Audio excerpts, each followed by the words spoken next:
तांत्रिक जो अमर होना चाहता था पार्ट 2। जैसे रात के 12 बजे तभी अचानक घर में चारों तरफ मोमबत्तियां जल गई और वो डरावना चेहरा उसके सामने एकदम से आ गया।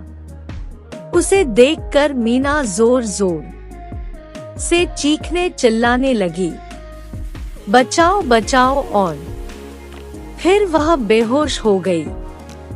जब उसे होश आया तो उसने अपने आप को रस्सी से बंधा हुआ पाया।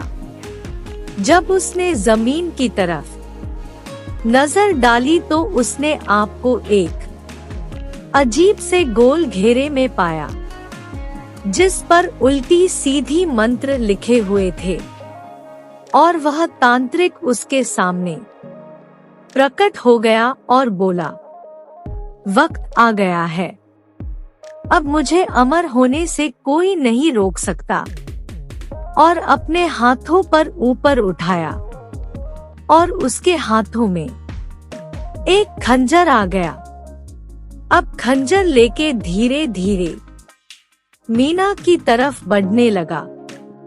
मीना डर के मारे पसीने में भीग चुकी थी, रो रो के बोल रही थी, मुझे मत मारो। लेकिन वह तांत्रिक हंसता हुआ धीरे धीरे से करीब आ गया। जैसे ही उसने खंजर से मीना को मारना चाहा, वैसे तभी उसका शरीर अकड़ गया। वह अपने आप को हिला नहीं पा रहा था। ऐसा लग रहा था जैसे किसी ने उसको बहुत जोरों से पकड़ लिया। तभी कमरे की सारी मोमबत्तियां बुझ गई और एक तेज रोशनी हुई। उस रोशनी में कुछ आत्माएं निकली जो तांत्रिक के चारों ओर घूमने लगी और कुछ बड़बड़ आने लगी।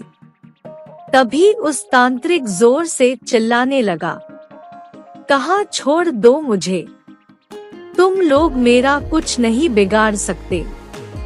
इस बार तुम जीवित होकर रहूंगा और पूरी दुनिया में दहशत फैला दूंगा।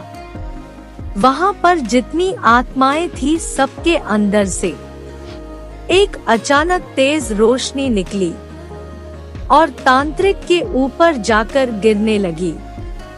उस रोशनी से तांत्रिक बहुत जोर जोर से चिल्लाने लगा और थोड़ी देर में उस रोशनी से तांत्रिक गायब हो गया। वहां पर उसकी राख बची हुई थी।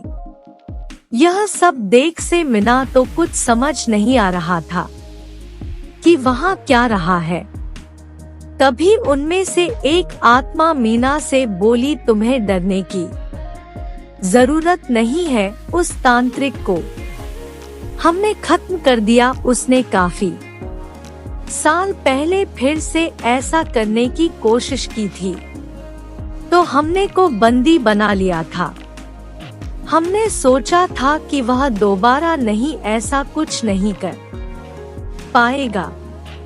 लेकिन धीरे धीरे इसकी शक्तियां बढ़ती गई और ये दोबारा आ गया।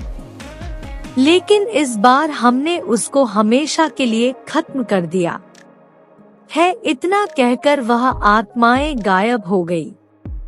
इस तरह मीना बच गई और तांत्रिक भी खत्म हो गया।